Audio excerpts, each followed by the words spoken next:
It takes you back to the 18th century in Budapest, Hungary. It's about me as a puppet, hanging on a wall, reflecting back on the past 18 years and all the blood I had to see, all the misery I had to go through.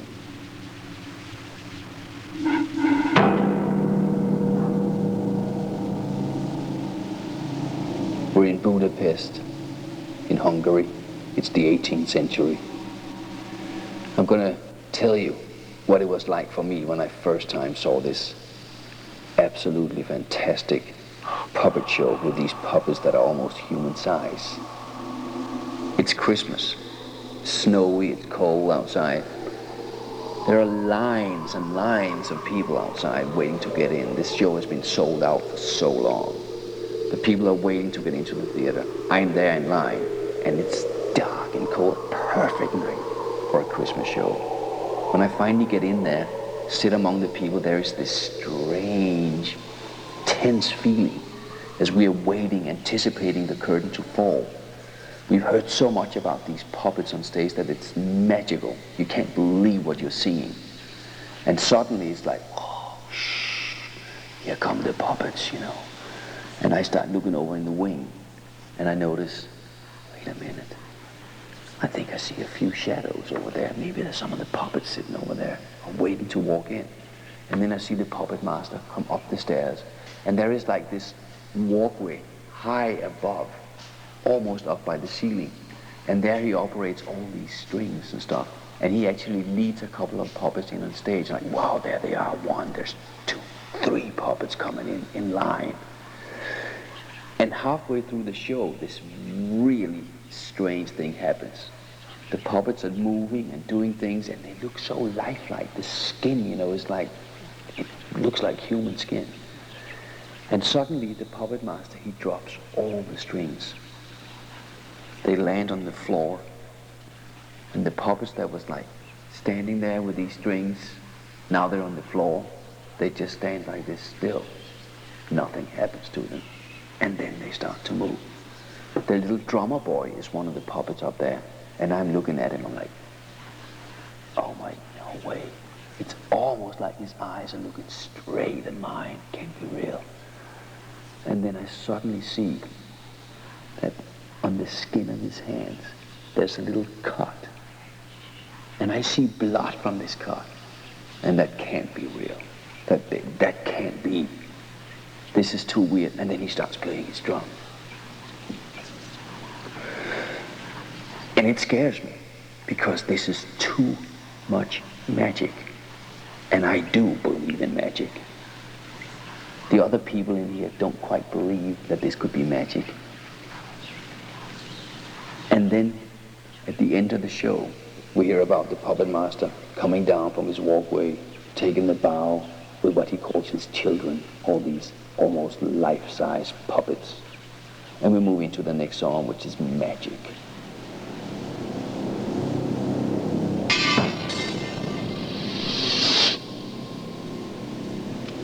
It's after the show, it's outside, it's cold, it's damp.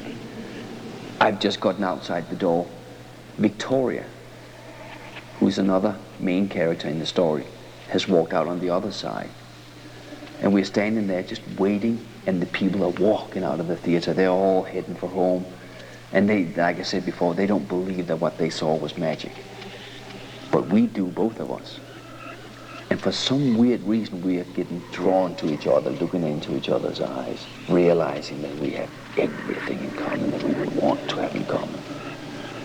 We're getting drawn so close that I can feel there is something else between us.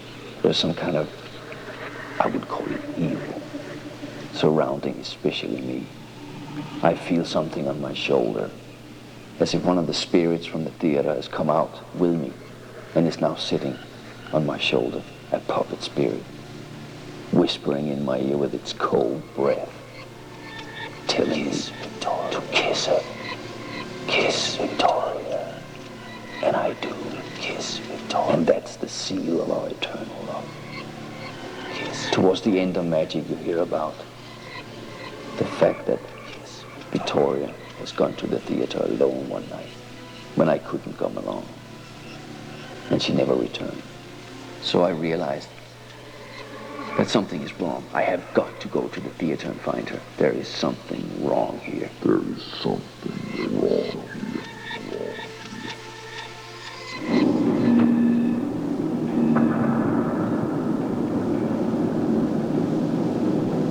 I'm in this backyard. It's like a courtyard, I would call it. And I notice that there is stairs leading down to a cellar. I'm about to walk down there because this must be a back entrance to the puppet theater.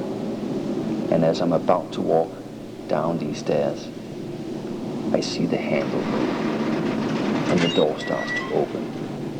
And I quickly hide behind some trash cans. And it's this 300 pounds of flesh, emerentia, coming out, floating up the stairs. She gets up there, I'm looking, what is she doing? What is this? And then I see this knife shining in the moonlight. I see her walk over to this cart, this kind of thing that you pull after you on two wheels, that you can carry things on. I see her grab that, and I see this big knife suddenly flicker in the moonlight. And I'm wondering, where is she going with that knife? She walks out through the gates, and I follow her. Without her seeing me, I follow her through these narrow streets of Budapest. It's cold, damp, and I keep following her, hiding in the shadows. Then she suddenly turns down an alleyway, and I see there's someone lying on the ground. It must be homeless. And I see the knife come up high. The moonlight just flickers, and the knife comes down so hard it goes all the way into his chest. That's where she leaves the knife. So as little blood as possible can escape his body, because she will need it later. I'm looking and I'm surprised that blood is not red, not in the dark. The dark of night blood is black. Dark of night blood is black. Then she wraps him in a sack and puts him on this cart. She's got to get out of there before she gets caught. So she rushes back to the old theater. And there in the backyard, I follow her all the way, and I see her take this body off the cart, down into the dark and into the cellar. And she leaves the door open. It's ajar. And I wonder why. I follow her inside and I walk on after her in these narrow hallways. Every time she turns a corner, I sneak up fast and I see where she goes. Suddenly, after one corner, she's gone. I can't see her. But I do see a light from a room up ahead. When I peek into this lit room, it's gloomy. And it's a horror show that I see. Nothing but horror. And then I feel the blow. I'm knocked out.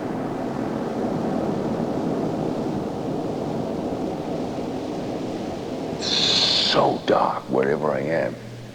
As I open my eyes, I can barely see a thing in here. Then slowly but surely my eyes get used to it. They're like suck the darkness away. And then slowly but surely I start to be able to make out these things. These shelves that are everywhere up against the wall. And upon these shelves I see all the puppets from the theater. They're almost human-sized, so grotesque looking. This human-like skin, all these eyes that are down there. And suddenly as I look around and I see all these eyes. It cannot be. But I'm sure, I am dead sure I know those eyes. I see the eyes of Victoria, my love. I cannot believe it's her eyes sitting in this puppet's head. But I know it's true. It is definitely her eyes. Blue eyes. They're alive, but they are so dead. They're alive, but they are so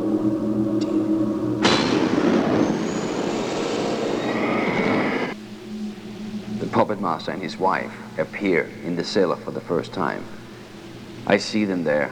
I'm tied to this wall still, and the puppet master comes in. And I notice that there is an altar in here. It must be an altar, full of ancient books, black candles, everything you need for a ritual. The puppet master actually starts performing this ritual. I suddenly hear his voice speaking these ancient tongues. I can't understand any of it, but I start feeling so strange inside. It's almost as if somebody's taking my mind out of my body, just out of my head, just pulling it out. And I start getting panic. I just feel panic all over. And I kick one of these giant shelves full of these little jars with black liquid in them. Actually, it's blood. One of them falls all the way to the floor and smashes on the floor. It's just red all over it. The puppet master turns around from the altar and looks straight at me. And he says, "How dare you disturb my work?" And he did something he shouldn't have done. He interrupted his own ritual. And what happened from him not citing the ritual the proper way is that he gave my eyes eternal life. What he's doing in this ritual, apart from this, is he's trading souls with the demon that suddenly shows itself up in the symbol upon the wall. This demon he has dealt with many, many times. He knows this demon as well as hell. He knows everything. The demon will give him a certain kind of soul in return, a magical soul. A soul that can keep human flesh alive. Eyes, ears, hands, everything it can keep alive. And that's how they use the puppets in the theater. That's why they look so alive. At the end of the ritual, I feel so exhausted, as if almost everything has been taken out of my body. And I slowly faint away.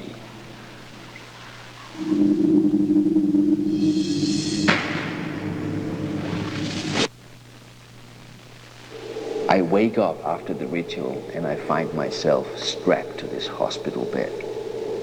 I see the puppet master and his wife standing there, and they say to me, "First your eyes, then your skin. We will make you feel born again." and then they say, "No more me, my friend." Then I see the scalpel shining in the puppet master's hand. His wife has got all the jars for blood. They are not going to spill a drop. Then comes the cutting. I'm fearing for my life as that scalpel gets close to my eye. He starts cutting away on my eye. Just one eyelid comes off, down into a jar. He cuts another eyelid off into the same jar. It looks like I'm bleeding. It's like I'm crying blood. Then he has this tongue he puts in around my eyeball and grabs it and he pulls it out of the socket. And then his fingers grab it and he takes it and he pulls it out. And the nerve string is just hanging there. It's the only thing that holds it back. And then comes the scissor. Snap! And he takes the eyeball. And remember, my eyes have eternal life now. So this eyeball is taken and it's put over into this puppet's head. These puppets are almost life-size. He puts it in there. As it is put into the eye socket of the puppet, it still sees. And that eye is looking back at where I am. I'm sitting there with this black hole, bleeding. And I see that from this eyeball in the puppet's head. At the same time as my good eye is looking back, seeing this weird puppet with one of my eyeballs in. I can see the whole time. And it hurts. Then comes the next eye. Tongue. Pull out. Fingers. Stretch. Snap. The other eye goes over into the little puppet's head. Now both my eyes. I can't see anymore, but I can. And I'm watching myself. This head in two empty sockets, bleeding like hell. And then the scalpel works again, and he starts cutting and cutting and cutting. They pull my nails off with the tongue. They cut my skin off. My arms, they're going to use it for this puppet. They're going to build a puppet out of me. And they do. And at the end of this horrible, horrible ritual of this scalpel just massacring my body, I look from the puppet. From the puppet's head I see only remains of what used to be me. There is no more me at all. All I see is Emerentia as she grabs my carcass and throws it in the trash. That's the end of me.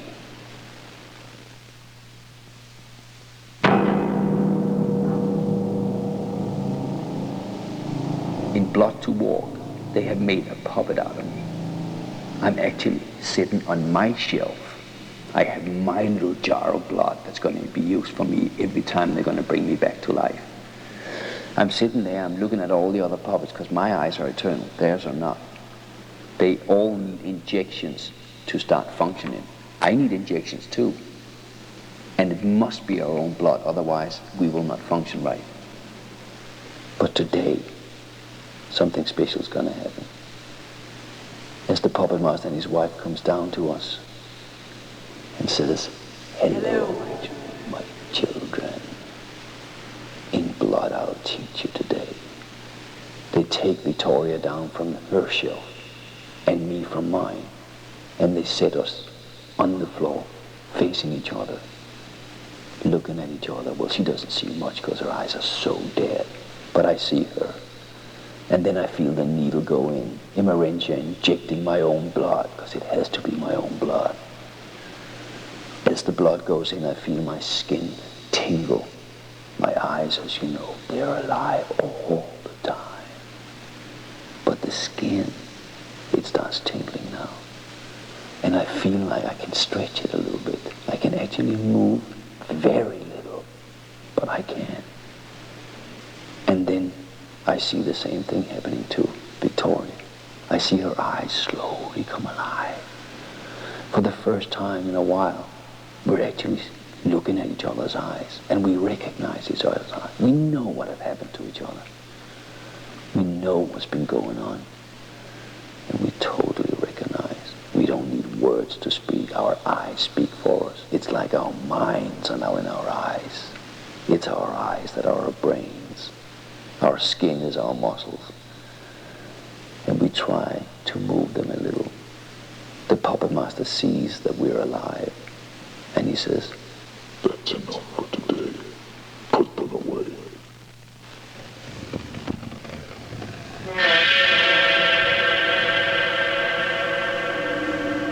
At that point, we have now trained for many, many days. What we're actually doing is we get the shot, we can move a little bit, we learn how to stretch our skin, let our skin become muscles, you know, so that we can actually do these strange little movements, you know. We can actually take little steps and walk. Victoria and I, we are sitting on our shelves on opposite walls, spending whatever is left of this hour that the blood works every day. I mean, they bring us back to life every single day for about an hour. That's how long the blood will actually work in our bodies. We might have half an hour left every day, maybe 20 minutes, and we spend those 20 minutes just looking at each other, talking to each other with our eyes, remembering all the good times we had. This is all we've got. This is our life now. There is no turning back. There is no turning back. This is what we have to live with. And believe it or not, the love was so strong that it was worth it. At this point, the puppet master has gotten a weird idea in his head. He wants Victoria to dance for him. So he says, "Dance for me, puppet girl." I can see in her eyes that I can't dance I never dance. I have no chance of doing this. He's asking the impossible. And I hear him dance. Dance. She takes a step. She takes a second step. Before the third step, she stumbles into some of the shelves, the ones that hold all the blood in little glass jars. 6 of them are coming down. They smash all over the floor. There is just blood and puppet life all over the floor. The puppet master explodes in rage and says to Emerentia, his big, big wife, Send her away from here. Send her as far away as you can. maybe the other theater in Berlin. Yes, send her to Berlin. We have half an hour left now, the bloodiness. This training session went totally dead wrong.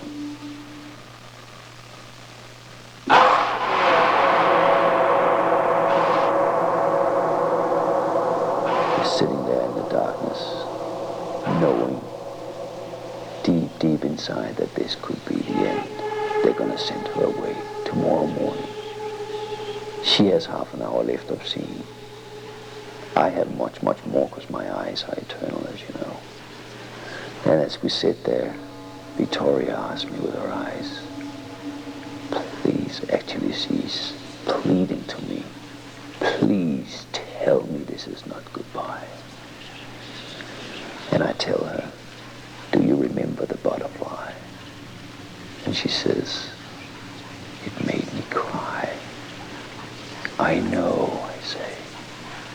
But remember, we dried its wings so it could fly again. But deep inside, I know, this is not the way it should be. This is close, close, close to the end. We might only have 10 minutes left now of what is our life together. And then I tell her that I would die for you if I could. And I swear that I will find you wherever they send you. I will come and get you. And then she asked me if, what if I can't survive without you by my side? I say, then wait for me. Wait. Wait on the other side, because I'll be there. Then Victoria says, I can barely see you anymore. And I say, don't forget the butterfly. It didn't die. And she says, I love you. And I say, I love you too. Then you hear Victoria's voice say, I can't see you anymore. And I know this is it. It's over. Never again. It's over. So I whisper goodbye, my love. And that's the last little drop of blood left in her skin that now went away.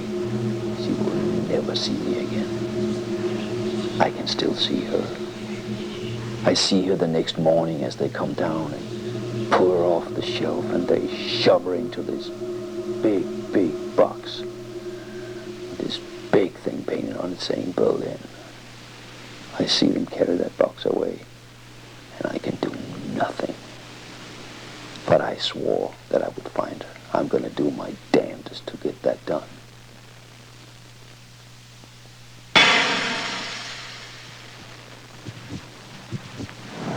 It's Christmas time again. It's 1 year from I saw that Christmas show. I'm trying to make plans for how can I get sold, how can I get to that theater in Oberlin. There must be a way I can do this. I want to get away from here. I got to get away from this theater. I've got to go find Victoria. And I have a plan. I'm going to screw up the biggest show of the year. I'm going to screw up the Christmas show. The puppet master has turned me into the little drummer boy. for this year's Christmas show, and he's gonna regret it. What I'm gonna do when I get on stage, and you hear that, the audience clapping, blah, blah, and I get on stage, and I start playing my silly little drum, I make myself fall right on my face. The drum splinters in 1,000 pieces on the floor. It's all over the stage. And I can't help myself from laughing, knowing that the puppet master is gonna explode in a rage. And he does. And sure enough, I get sold.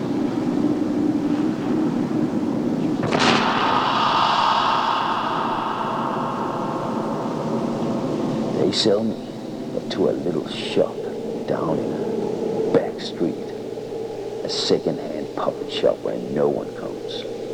Very few people come in there. Let's give them that good. There, I'm hanging on a wall with a nail through my throat. There I've been hanging for 18 years now. Looking, and looking. That's all I can do. Just hanging there, living, dead, looking. I see all these little kids come in, wanting puppets. They look. No, that's scary. I don't like that puppet. He looks sick. That's what they say about me. I look sick. You know I don't look sick. I look just like you. But these kids, my eyes, they watch them. They watch them as they walk around. As I realize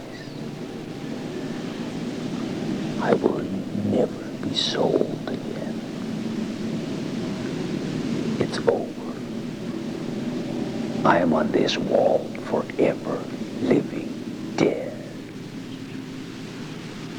And during the last little nice outro written by Andy, you get the feeling of where me and Victoria are. Very far from each other, never to meet again. Ever, never, ever. It's over. But I must tell you before I finish about what great success the puppet master and his wife had with their theater. They became more popular than ever. They even had children themselves. A son and a daughter. And the rumor is that they're going to open a new theater in London town for kids. Think about that. The puppet master and his wife's sick children are going to open a theater for kids. What kind of puppets do you think they're going to have? I say no more. I say good night and sleep tight.